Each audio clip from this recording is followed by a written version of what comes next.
Apprends comment fonctionne l'argent et ta vie peut changer très rapidement. En 2 ans, j'ai quadruplé mes revenus, acheté 2 biens immobiliers en pleine crise financière. Je t'explique exactement comment je me suis pris dans cet épisode. Ici Michael Semo, bienvenue sur ta chaîne Chronique d'un leader. C'est parti.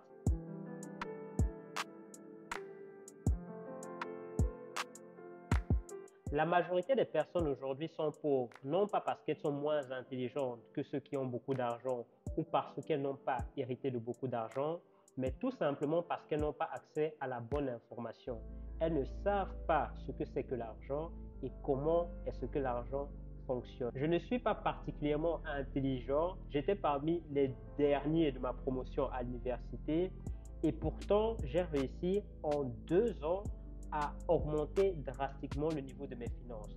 En te racontant mon histoire aujourd'hui, j'espère et j'ai envie de te faire comprendre qu'en comprenant de très simples informations sur ce que est l'argent et comment l'argent fonctionne, tu peux changer complètement la trajectoire de tes finances.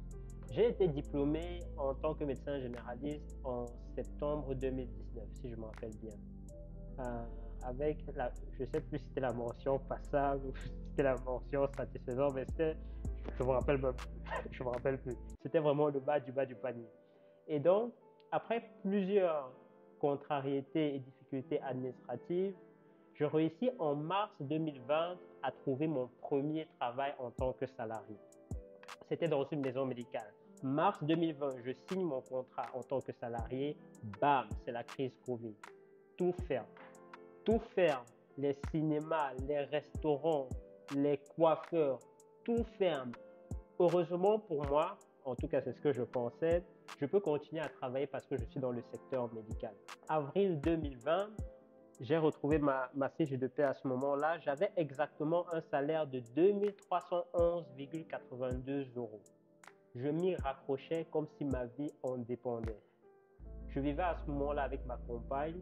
On était dans un appartement, ou je dirais plutôt un studio, une chambre complètement insalubre. Elle était encore aux études, mais heureusement, on n'avait pas encore d'enfants. On n'a pas toujours d'enfants tout de même. Mes principales dépenses à ce moment-là étaient mon crédit voiture, mon loyer, les dépenses du quotidien, donc eau, gaz, électricité, internet, ainsi de suite. La réalité, c'est que en 2022, si tu gagnes 2300 € en Europe, tu ne vis pas, tu survis. Tu es obligé de compter chaque euro que tu dépenses. Aveuglé par mon statut, j'étais un pauvre qui vivait une vie de riche. C'est-à-dire, comme la majorité de la population, je faisais des dépenses que je ne peux pas me permettre, que je ne pouvais pas me permettre, en tout cas en ce moment-là. Prendre des vacances, faire des voyages pendant les vacances, des restaurants, aller au cinéma, faire des cadeaux à tort et à travers. Mais maintenant, je suis un pauvre qui vit une vie de pauvre. Et c'est pour ça que mes finances s'améliorent très rapidement. Et donc, qu'est-ce que j'ai fait? La toute première chose que j'ai faite, c'est changer mon mindset. La première chose que j'ai faite, c'est reconnaître que je suis pauvre. Et ça, c'est la chose la plus difficile pour ceux qui essaient d'améliorer leurs finances. Parce que la majorité des personnes pensent qu'elles ont suffisamment d'argent pour faire ce qu'elles veulent. Vous allez voir des gens qui ne gagnent pas beaucoup d'argent, mais qui font des dépenses qui sont largement au-dessus de leurs moyens. Pour eux, c'est tout à fait normal. Ils pensent qu'ils ont suffisamment d'argent pour faire ces dépenses-là. Mais le problème, c'est qu'ils n'ont pas fait le calcul. S'ils faisaient vraiment le calcul, ils comprendraient qu'ils n'ont pas suffisamment d'argent pour dépenser sur ce qu'ils dépensent. Donc moi, ce que j'ai fait, c'est je me suis assis, je me suis dit, je suis en train de travailler, mais je ne suis pas libre de faire ce que je veux. Pourquoi je ne suis pas libre de faire ce que je veux? Parce que je suis dépendant du salaire qu'on me donne. Si quelqu'un ne me donne pas ce salaire-là, je suis foutu. J'ai donc reconnu mon état de pauvre et je me suis dit, OK, avril 2020, je suis pauvre. Qu'est-ce que je dois faire pour que dans 1 an, 2 ans, 5 ans, 10 ans, je sois dans une situation complètement différente? Je sois libre de faire tout ce que je veux quand je veux. Et je peux vous garantir que ce n'est pas une discussion plaisante à avoir avec soi-même après 9 ans d'études. 9 ans où on nous a vendu le rêve, on nous a dit que lorsqu'on aura fini ses études, on serait les rois du monde. Tout le monde nous respecterait et on aurait autant d'argent pour faire tout ce qu'on souhaite. Ce n'est pas vrai. Ce n'est pas vrai. Et comme si la réalisation que ce salaire qu'on voulait bien me donner n'était que suffisant pour me permettre de survivre jusqu'au mois suivant et attendre la prochaine paye, des conflits avec d'autres travailleurs dans mon lieu de travail commençaient à apparaître. Je ne voulais vraiment plus aller travailler.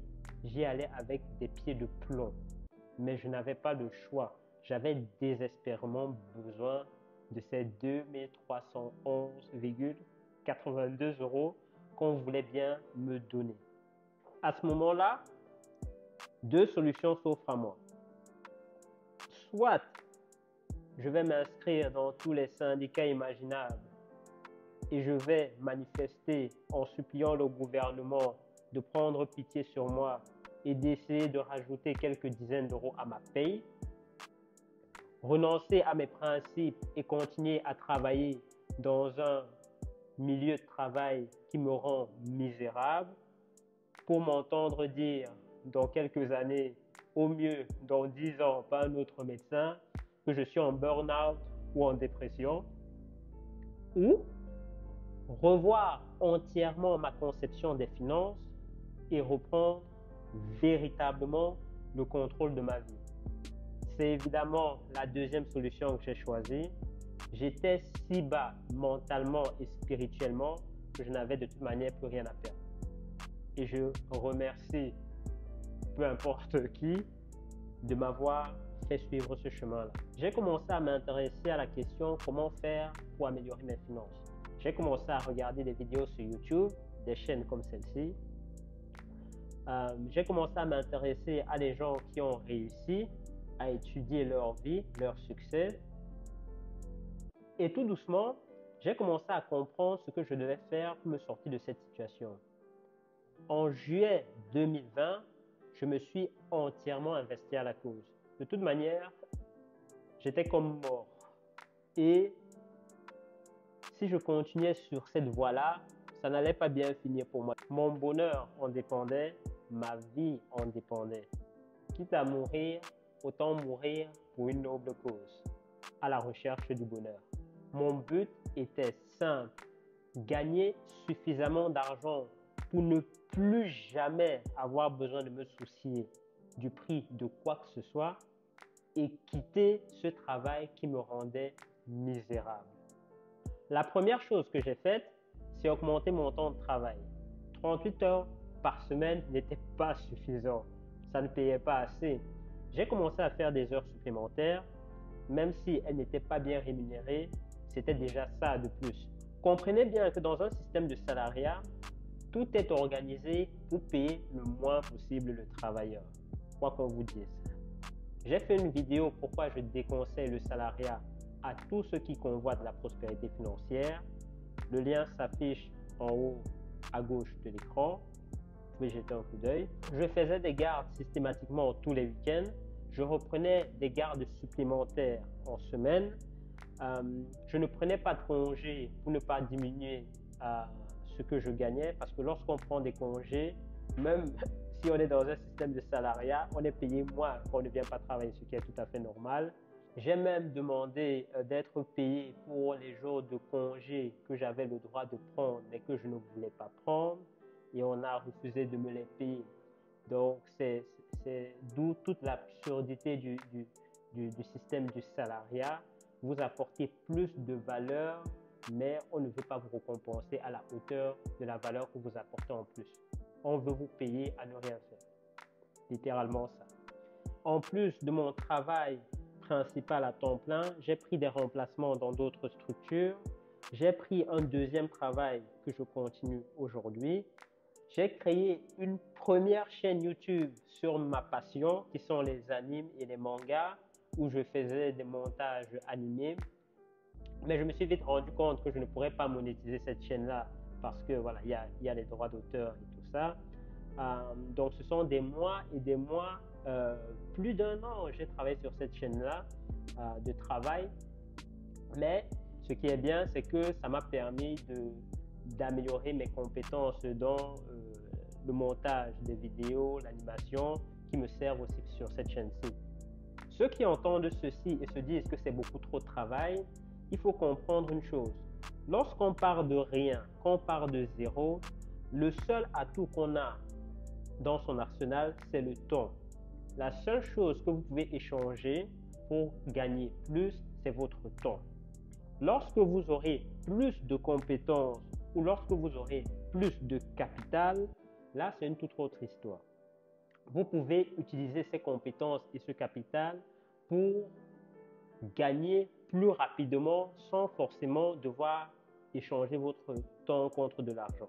Mais si vous partez de zéro, vous devez travailler le plus longtemps possible pour accumuler le capital et la compétence que vous allez pouvoir utiliser comme effet de levier plus tard.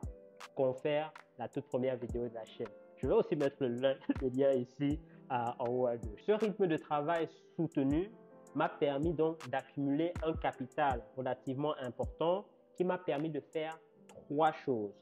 Première chose que ce capital m'a permis de faire, c'est de quitter mon travail, acheter un cabinet, m'installer à mon propre compte. Quand j'ai quitté mon travail, j'étais très anxieux.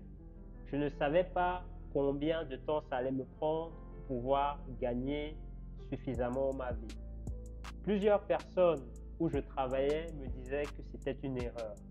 Mais simplement l'idée de savoir que je ne devrais plus retourner à cet endroit-là me remplissait de tellement de courage que je ne suis jamais revenu sur ma décision. C'est le local dans lequel je me trouve aujourd'hui et dans lequel je peux me permettre de tourner mes vidéos YouTube. Donc j'ai mon bureau privé, j'ai mes toilettes privées. C'est un bonheur d'avoir des toilettes uniquement à soi-même. Je n'avais aucune idée. J'ai ma douche privée, j'ai ma pièce de repos privée, j'ai ma cuisine privée et le plus important, j'ai la paix. C'est la meilleure chose que ce capital aurait pu m'acheter. Et sans mentionner que je ne gagne pas une fois, pas deux fois, pas trois fois, mais au moins 4 fois plus que ce que je gagnais à mon ancien travail. Je n'aurais pas pu espérer mieux. La deuxième chose que ce capital m'a permis de faire, c'est d'acheter ma première habitation, un appartement neuf dans un quartier sécurisé. Donc, comme je le disais, j'habitais dans un taudis, un appartement / studio insalubre, dans un quartier défavorisé. Et le pire, c'était l'insécurité. Ma compagne n'osait même plus sortir parce qu'elle se faisait agresser systématiquement. Ils avaient une fois mis le feu à une maison. Une fois, ils avaient failli brûler ma voiture.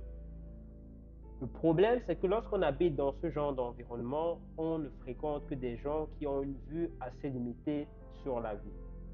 Et on est la moyenne des 5 personnes avec qui on passe le plus de temps. Bon, si vous passez le plus de votre temps avec des personnes qui n'ont pas beaucoup d'ambition, vous n'aurez pas beaucoup d'ambition.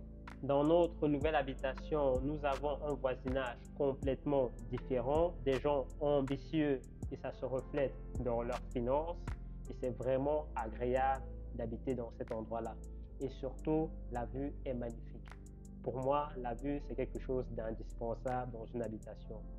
Ça agit sur l'humeur, ça agit sur plein de choses. La troisième chose que j'ai réussi à mettre en place avec ce capital, c'est de commencer à investir. Et en investissant, j'ai créé quelque chose que je ne connaissais pas auparavant. C'est ce qu'on appelle les revenus passifs. C'est quoi un revenu passif? Un revenu passif, c'est un revenu qu'on reçoit peu importe ce qu'on fait.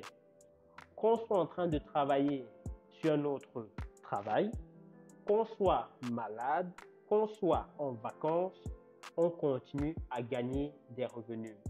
Et moi, à partir de juin 2020, j'ai commencé à investir massivement en bourse. Je sais qu'il y a des gens qui ont très peur de la bourse, qui ne savent pas de quoi il s'agit, mais ça, on pourra en discuter dans un autre épisode. Mais aujourd'hui, je continue à investir massivement en bourse. Je n'investis pas moins de 5 000 euros chaque mois et j'essaie de faire monter ce montant chaque mois qui passe. C'est ce principal investissement qui va pouvoir me faire accéder à la prospérité financière. J'aurai atteint mon objectif lorsque les revenus générés par mon investissement pourront entretenir ma vie et celle de ma famille. Je n'avais pas prévu l'évoquer, mais j'ai envie de rajouter un quatrième point que ce capital m'a permis de mettre en place, c'est de créer cette chaîne YouTube-ci. Le local, le capital pour acheter le matériel pour pouvoir me filmer, la ressource de pouvoir éditer des vidéos et les poster sur YouTube, c'est parce que j'ai eu à vouloir m'en sortir que ça existe. Et donc, cette chaîne qui va pouvoir inspirer d'autres personnes à prendre plus sérieusement leurs finances et avoir accès à plus, on va dire, de facilité dans la vie, c'est grâce à ce capital et au parcours que je me suis décidé à emprunter. Et donc, c'est aussi quelque chose que je ne peux pas négliger. N'hésite pas à mentionner tes opinions sur la question dans les commentaires. Et comme à l'habitude, see you at the top.